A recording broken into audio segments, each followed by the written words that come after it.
Hello guys, तो मैं ले आया हूँ बॉडी बिल्डिंग की बहुत सारी नई अपडेट्स। और आज की फर्स्ट अपडेट में हम बहुत ही इंटरेस्टिंग बात करेंगे। तो आप लोगों में से हो सकता है कुछ लोगों को ये अपडेट पसंद ना भी आए, बट एनीवेज आप बहुत ही ठंडे दिमाग से इस अपडेट को देखना, because Erin Backs Erin Backs is back. और बहुत ही स्ट्रेट फॉरवर्ड वे में ये बातें कर रहे थे। अभी इन्होंने रिसेंटली ना एक पॉडकास्ट अटेंड करा था और वहाँ पर Alex Toplin was also available. वहाँ पर एरिन बैक्स ने पूरी तरह से ट्रोल करा है जजेस को, जो यहाँ पर इंडिया में हुए शो में बैठे थे, साथ में गाइस यहाँ के शो को भी और विनर को भी। अब इसके रीजंस क्या थे गाइस? अब आप लोगों में से बहुत सारे लोग अग्री करते हो इस रीजन से, आप लोग जानते हो किस बारे में बात होने वाली है। बिकॉज लास्ट वीडियो जो मैंने कवर करा था अमित अग्रे की विक्ट्री से रिलेटेड, वहाँ पर मैंने इस बारे में बात थोड़ी सी करी भी थी और आप लोगों ने कमेंट सेक्शन में खुद ही अपनी ओपिनियन बिल्कुल ही डिफरेंट तरीके से दी थी। एनीवेज गाइस, एरिन बैक्स की अगर अपडेट की बात करें, एरिन बैक्स ने किस बारे में बातें करी उस बारे में बात करें, तो एरिन बैक्स ने यहाँ पर गाइस क्लियरली ये बोल दिया कि अगर यहाँ पर यूएस के जजेस होते इस शो के अंदर तो रिजल्ट्स पूरी तरह से डिफरेंट होते। अब देखो, ऐसा नहीं है यहाँ पर यूएस के जजेस नहीं थे, यहाँ पर एक यूएस के जज थे,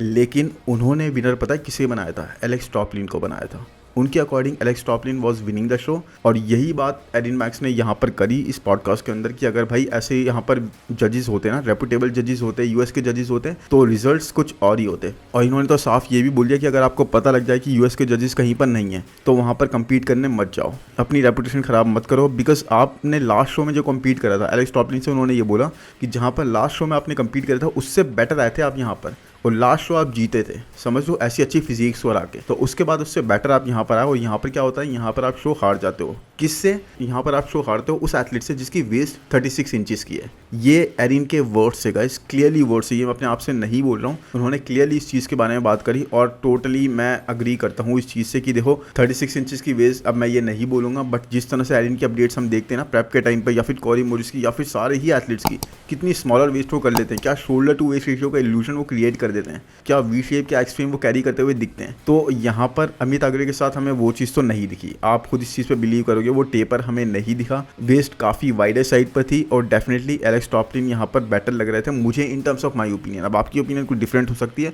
हो सकता है ट्रुथ भी कुछ डिफरेंट हो। मैं अपनी ओपिनियन के बारे में बात करूँ, एरिन बैक्स ने क्या बातें करी हैं उस बारे में बात कर रहा हूँ। तो एरिन बैक्स ने क्लियरली ये बोला कि 36 इंच की वेस्ट होने के बाद भी वो जीत गए। एनीवेज, अब वो जीत तो गए हैं, लेकिन यहाँ मिस्टर ओलंपिया में आने के बाद he will place dead last. ये क्लियरली इन्होंने बोल दिया कि यहाँ पर तो ये लास्ट ही प्लेस करेंगे, जिस तरह की फिजिक को इन्होंने जितवा दिया है। अब भाई बहुत ज़्यादा स्ट्रेट फॉरवर्ड हो रहे थे एरिन बैक्स, बहुत गुस्से में, बहुत ज़्यादा शॉक लग रहे थे। और वहाँ पर ना अगर हम देखेंगे एलेक्स टॉपलिन को, तो he was also looking very down. Because देखो यहाँ पर तो फ्रेंडलीनेस में और काफ़ी अच्छे वे में इन्होंने काफ़ी रिस्पेक्टेबल वे में रिस्पेक्ट दी और सारे लोगों से अच्छे से बात करी, लेकिन रिजल्ट एक्सेप्टेबल नहीं लगे इनके फेस से, जैसे यहाँ पर वो बैठ के इन चीज़ों को हैंडल कर रहे थे। अब देखो लास्ट ईयर के शो में क्या हुआ था, लास्ट ईयर के शो में हमने देखा अली बिलाल हार गए थे एक बहुत ही अच्छी पीक, एक बहुत ही अच्छी फिजिक लाने के बाद भी।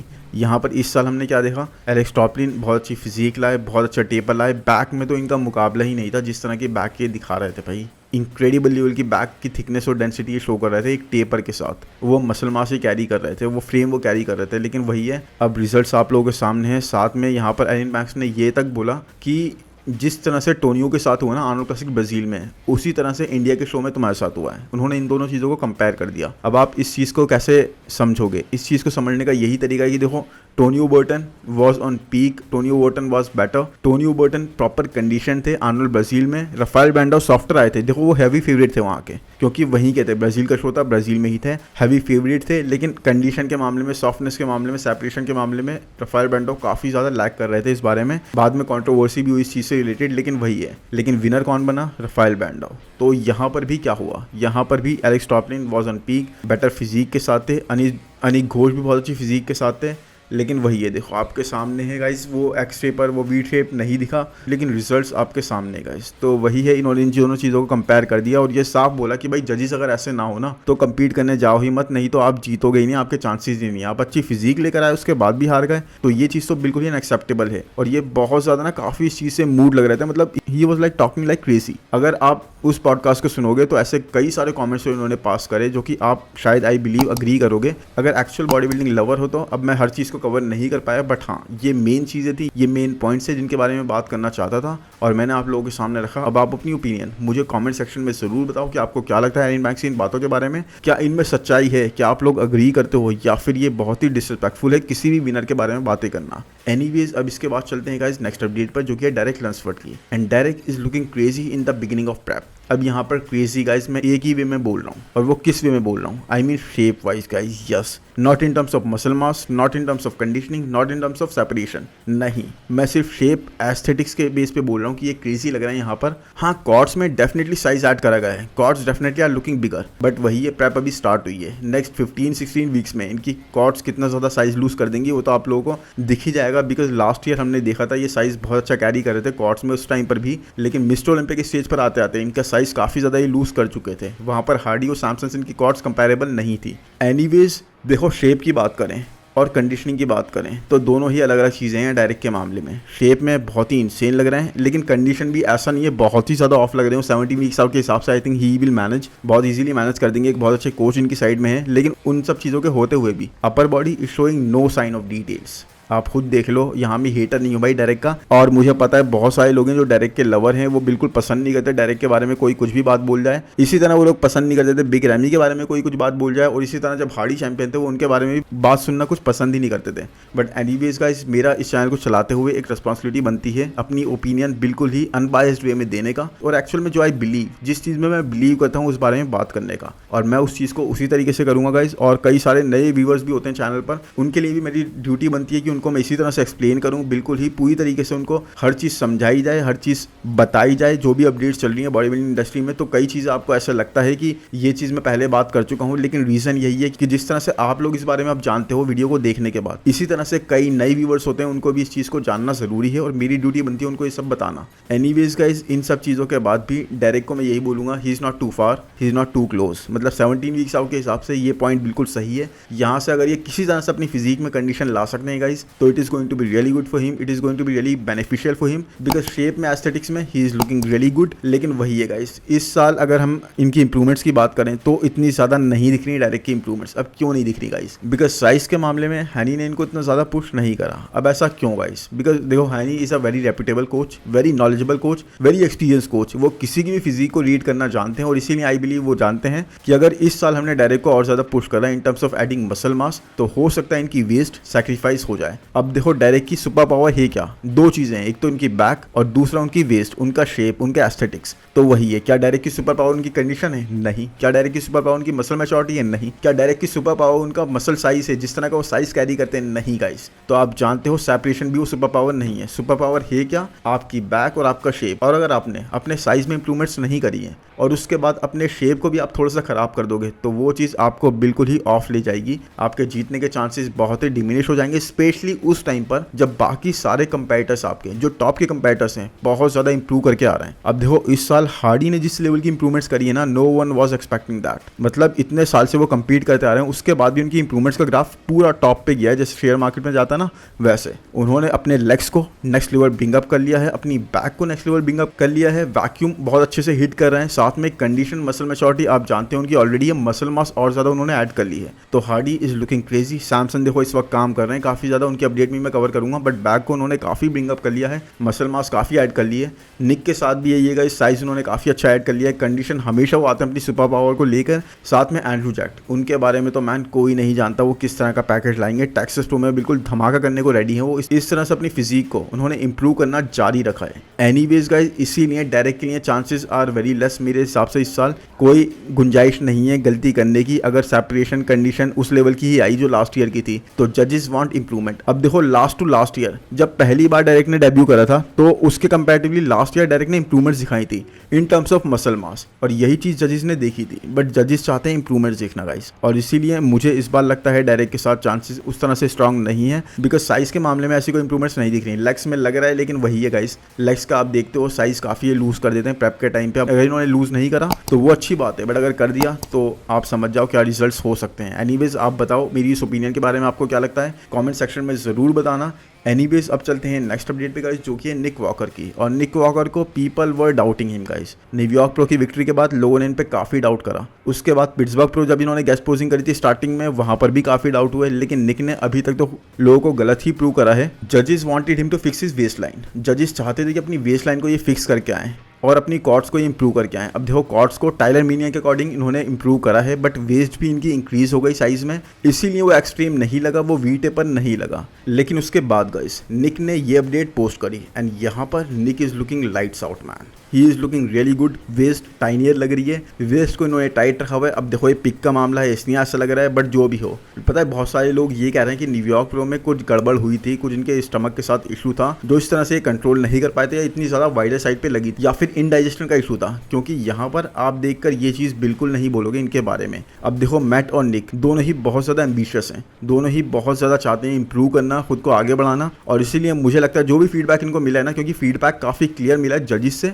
और जिस तरह से इनको मार्टिन ने पुश करा मैन, उस तरह से इन लोगों को समझ में आ गया है कि हमको बहुत ज्यादा इंप्रूवमेंट्स करके आना होगा, खुद को आगे लेके आना होगा, इस बार कमी के कोई चांसेस नहीं है। इनफैक्ट काफी लोगों का तो ये भी कहना है कि निक बहुत ज्यादा ना कॉन्फिडेंट थे, बहुत ज्यादा फील कर रहे थे कि कोई भी मुझे बीट नहीं कर पाएगा न्यूयॉर्क प्रो में मेरे पैकेज के साथ, और इसीलिए निक ने इतना ज्यादा पोजिंग प्रैक्टिस वगैरह नहीं करी, और इसी चीज ने उन्हें कॉस्ट करा। अब देखो इस बात में काफी हद तक सच्चाई हो सकती है, बिकॉज अगर आप देखो मार्टिन का नाम पहले लिस्ट में नहीं था, अगर मार्टिन वहां पर नहीं होते तो क्या टोनी बर्टन निक को इस तरह से पुश कर पाते हैं? क्या आपको लगता है टोनियो इतने क्लोज होते हैं? नहीं man, then it would have been a very clear victory. तो वही है, इस बार निक को इस बारे में प्रैक्टिस करके आना होगा, स्टमक को उस तरह से होल्ड करना होगा। और कंडीशन की अगर बात करें गाइस, तो 17 वीक्स आउट के हिसाब से guys this is the best conditioning. आप मतलब कंडीशनिंग का हिसाब देखो, लेवल देखो किस तरह से ये कहाँ पर हैं। अभी 8-9 वीक्स मैक्सिमम इनको प्रेप करनी पड़ेगी और फिर मिस्टर ओलंपिया के स्टेज पर होंगे। इतनी ज्यादा इनकी कंडीशनिंग शार्प लग रही है, इतनी ज्यादा इनकी फिजिक हार्ड लग रही है। तो अब देखते हैं मैन, अगर इन्होंने किसी भी तरह से रॉली विंकलर वाली ट्रिक पुल कर दी ना, यानी रॉली विंकलर की तरह अपनी वेस्ट को टाइनियर करके आ गए, थोड़ा सा भी टाइनियर इन्होंने कर दिया, थोड़ा सा भी टाइटर इन्होंने कर दिया, तो it will be a game over for everyone because of the size he holds. अब साथ में गाइस अभी ये फ्लोरिडा पहुंच गए हैं। यस, अब नेक्स्ट 17 वीक्स ना ये ट्रेन करेंगे मैट जॉनसन के साथ ही, इसीलिए फ्लोरिडा ऑलरेडी पहुंच गए हैं और मिस्टर ओलंपिया तक वहीं पर रहेंगे। तो ये काफी ब्रांड अप्रोच है। तो मेरे हिसाब से अब दोनों साथ में काफी मिलके वर्क करने वाले इस बारे में। और बहुत सारे लोग जो ये बोलते थे या अभी भी बोलते हैं कि निक वॉकर कभी मिस्टर ओलंपिया नहीं जीत पाएंगे या फिर कोई टाइटल नहीं जीत पाएंगे, तो अब उन लोगों के लिए तो मेरे ख्याल से यही बात है कि शायद ये वही लोग हैं जो वेस्ली विजर्स के बारे में भी ये बोलते थे कि ये कोई बड़ा टाइटल नहीं जीत पाएंगे। बट देखो जब टाइम आता है ना तो ऐसा ही आता है, जब आपके एफर्ट्स दिखते हैं ना ऐसे ही दिखते हैं, जब आपकी डेडिकेशन डिसिप्लिन काम में आता है ना तो वो ऐसे ही आता है। जिस वेस्ली विजर्स को लोग बोलते थे कि कोई भी शो नहीं जीत पाएंगे, उन्होंने एक नहीं दो बड़े शोज जीते, आर्नो क्लासिक के दोनों शोज इस साल के, और अब टॉप कंटेंडर बन के जा रहे हैं। और यही नहीं गाइज, उन्होंने किसी ऐसे वैसे एथलीट को बीट नहीं करा, बिल्कुल ही टॉप के एथलीट्स को बीट करा है। फॉर्मर क्लासिक फिजिक चैंपियन को, मल्टीपल टाइम सेकंड प्लेसर को, मल्टीपल टाइम थर्ड प्लेसर को, और आप देख लो। तो वही है गाइस, किसी के लिए भी किसी चीज़ को डिनाई नहीं कर सकते, स्पेशली जब आपकी फिजिक में इतना दम हो और एक दो फ्लॉ ही आप कैरी कर रहे हो। एनीवेज देखते हैं वो टाइम कब आता है, अभी तो मुझे नहीं लगता। अब चलते हैं गाइस नेक्स्ट अपडेट पर, जो कि है जेम्स हॉलिंगसेट की। और जेम्स हॉलिंगसेट ने ना अभी एक लेटेस्ट फिजिक अपडेट पोस्ट करी है। अब देखो ये क्वालिफाइड नहीं है, क्योंकि आपको याद होगा दोनों ही आर्नो क्लासिक में इन्होंने स्टार्टिंग में कम्पीट करा था सीजन के, और वहां पर ये जीते नहीं थे। तो अभी इनको क्वालिफाई करना बाकी है, और मुझे नहीं पता अब ये कहां पर कम्पीट करने वाले हैं, बिकॉज इस बारे में इन्होंने बात भी नहीं करी है। लेकिन हाँ गाइस, जिस तरह की फिजिक अपडेट में इनकी फिजिक लग रही है, ही इज लुकिंग रियली गुड। बहुत ज्यादा डाइस लग रहे हैं, बहुत ज्यादा बिगर साइड पे लग रहे हैं, मसल्स बहुत ज्यादा राउंडर साइड पे लग रहे हैं। लेकिन वही है गाइस, फिजिक अपडेट में ये हमेशा ऐसे ही लगते हैं। हमने इनकी आर्नो क्लासिक के टाइम पर भी जो अपडेट्स कवर करी थी यूट्यूब वीडियो की, वहां पर he was looking really good, a great Viking. लेकिन वही है गाइस, कभी भी ये इस लुक को ना, एक्चुअल लुक को स्टेज पर रेप्लिकेट नहीं कर पाते। स्टेज पर वो चीज दिखती ही नहीं है, पता नहीं, आई डोंट नो क्या रीजन है। बट इनका स्टमक बहुत ही वॉश्ड आउट लगता है स्टेज पर, इतने ज्यादा वाइडर साइड में ही लगते हैं, शोल्डर विथ इनकी काफी कम लगती है।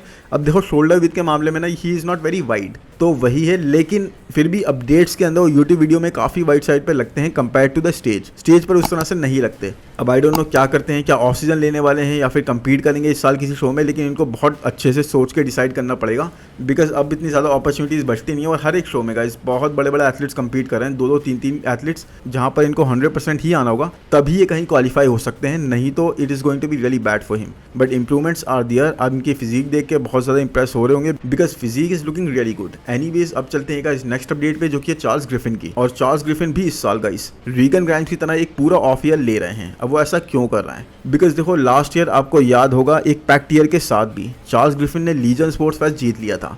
वहां पे इन्होंने बीट करा जस्टिन रॉड्रिगेज को और जॉन ज्यूइट को, जो कि दोनों ही 100% थे, मतलब कोई भी ऐसी इंजरी वगैरह होल्ड नहीं कर रहे थे। उसके बाद मिस्टर ओलंपिया में आए और टॉप 10 के अंदर प्लेस हो गए। बट इसके बाद गाइस अब इस साल टॉप 10 में प्लेस होना तो is a very big thing, because बहुत सारे एथलीट्स वापस आ रहे हैं। इस साल कॉम्पिटिशन एक डिफरेंट ही लेवल का होगा, और चार्ल्स जानते हैं मैन, उनका पैक्ट ईयर उनको कहीं ना कहीं रोकेगा। अब टॉप 10 का वो पार्ट बन चुके हैं, अब he is more hungry, he is even हंग्रियर। तो उनको चाहिए टॉप 6, और टॉप 6 ट्रैक करने के लिए जो एथलीट्स वहां पर ऑपरेट कर रहे हैं, he needs more size, he needs 100% physique. तो साइज इनको ऐड करने के लिए एक अच्छा ऑफ सीजन और लेना पड़ेगा। साथ में गाइस अपने पैक टीयर की इंजरी को इनको पूरी तरह से रिप्लेस करना होगा, पूरी तरह से रिकवर करना होगा। उसके बाद ही इनके एस्थेटिक्स काफी हद तक कंप्लीट होंगे और उसी चीज के लिए he is going to work. और इसीलिए इन्होंने डिसाइड करा है कि भाई मैं ऑफ सीजन लूंगा और मैं पूरी तरीके से ना इस साल किसी भी शो में कम्पीट नहीं करूंगा। कोई ऐसा चांस नहीं लूंगा कि फिर से आऊँ टॉप 10 आ जाऊँ या टॉप 10 से भी बाहर आ जाऊँ, अपना मोमेंटम खराब कर दूं।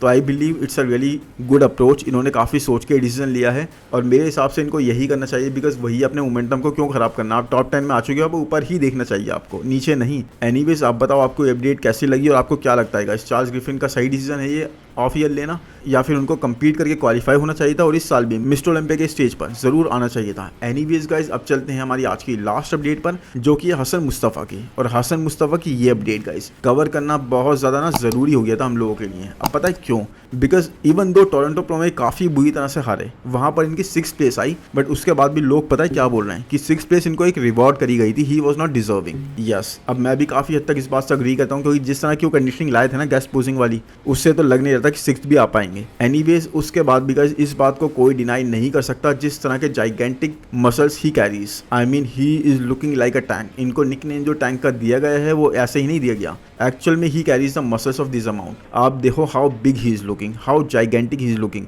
ये मशीन कितनी छोटी लग रही है जब इस पे हसन मुस्तफ़ा बैठ कर एक्सरसाइज कर रहे हैं, और साथ में इनके triceps, man they are really huge, मतलब one of the biggest triceps I have ever seen. अब साथ में आई थिंक गाइज अगर इसमें से ये हाफ ट्राइसेप्स भी दे देना बिग रैमी को, तो उनकी फिजिक काफी हद तक कंप्लीट हो जाएगी। बट एनीवेज ये तो होने का नहीं है, लेकिन Hassan Mustafa is looking really good. Triceps मुझे बहुत ज़्यादा ज़बरदस्त लग रहे हैं और देखने में बहुत ही मज़ा आ रहा है। अब मुझे नहीं पता किस शो में कम्पीट करने वाले हैं, अब तो देखो अपॉर्चुनिटीज़ भी काफ़ी कम है। वैंकूवर प्रो आई थिंक इनके रडार पे हो सकता है, अभी जल्दी होने वाला है, और ये आई थिंक वहाँ तक अपनी कंडीशन बना भी सकते हैं उस लेवल की। लेकिन अब वही है गाइस, इस साल कोई भी शो ईजी नहीं होने वाला। हर एक शो में 2-3 मेन कंपैरेटर आपको मिलेंगे और वहाँ पर आपकी कोई भी कमी का गुंजाइश, गलती की गुंजाइश नहीं है। आपको 100% ही आना होगा, नहीं तो it's game over for you. आपके लिए ये सीजन खत्म हो जाएगा और आपको नेक्स्ट ईयर आना पड़ेगा। हसन मुस्तफ़ा को चीज़ें जल्दी से पिक करनी होंगी, बिकॉज वही है, अगर इन्होंने जल्दी से अच्छी परफॉर्मेंस नहीं दी, क्योंकि काफ़ी टाइम से हम इन्हें देख रहे हैं, अगर क्वालिफाई कर भी जाते हैं ना तब भी अपनी पीक पर नहीं आए होते हैं। तो अगर इन्होंने जल्दी से चीज़ें पिक नहीं करी तो ये उसी गिनती में आ जाएंगे जिसमें जस्टिन रॉड्रिगेज आ चुके हैं, सर्जियो ओलिविया जूनियर आ चुके हैं, पैट्रिक मूर आ चुके हैं। तो उस गिनती में अगर नहीं आना तो भाई खुद को प्रूव करो, नहीं तो फिर आप भी उसी गिनती में आ जाओगे। अकीम विलियम्स ने तो अपने आप को उस लाइन से देखो आगे कर लिया, बिकॉज ही इम्प्रूव्ड।